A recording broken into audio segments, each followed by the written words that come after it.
নরসিংদীতে প্রতিদিনই বাড়ছে ডেঙ্গু রোগীর সংখ্যা। এরই মধ্যে বিভিন্ন হাসপাতালে বাড়ছে এ রোগে আক্রান্ত রোগীর সংখ্যা। তাই সাধারণ রোগীদের পাশাপাশি ডেঙ্গু আক্রান্ত রোগীর সংখ্যা বেশি হওয়ায় চিকিৎসা দিতে হিমশিম খাচ্ছেন চিকিৎসকরা। তবে এ জেলায় পর্যাপ্ত ওষুধ ও খাবার স্যালাইন মজুদ থাকায় চিকিৎসা দিতে কোনো সমস্যা হচ্ছে না বলে দাবি করেছে স্বাস্থ্য বিভাগ।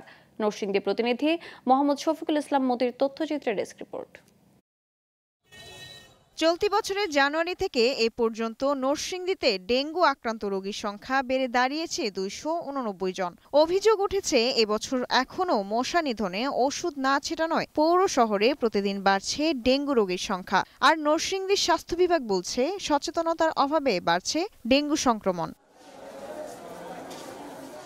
বর্তমানে জেলা হাসপাতাল ও সদর হাসপাতালে ডেঙ্গু আক্রান্ত হয়ে চিকিৎসা নিচ্ছে 28 জন। এ বিষয়ে পৌরসভা কোনো পদক্ষেপ গ্রহণ করছে না বলে জানালেন স্থানীয়রা। আমার হাজবেন্ডকে নিয়ে আসছি, আমরা নরসিংদী বানিয়াচল বাঙালিং টাওয়ারের সামনে থাকি।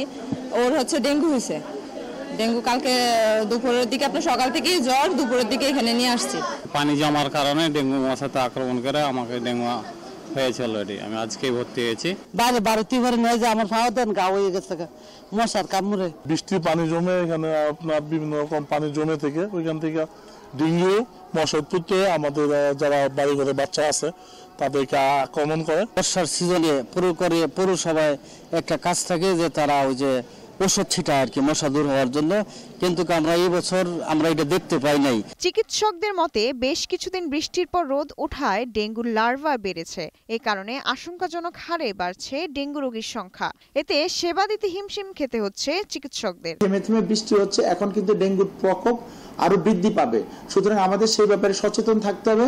যেহেতু গত বছর ডেঙ্গুর ব্যাপক বিস্তার ছিল, সেই ক্ষেত্রে আমাদের এই বছর কিন্তু আমাদের আরো অনেক বেশি সচেতন থাকতে হবে। বর্তমানে হাসপাতালে কতজন ডেঙ্গু রোগীকে চিকিৎসা দেয়া হয়েছে সে তথ্য জানালেন এই কর্মকর্তা। বর্তমানে নরসিংদী জেলায় 12 জন রোগী হাসপাতালে ভর্তি আছে ডেঙ্গু রোগ নিয়ে।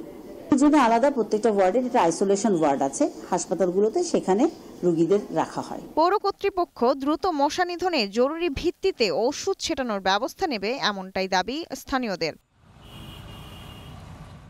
Global television news desk.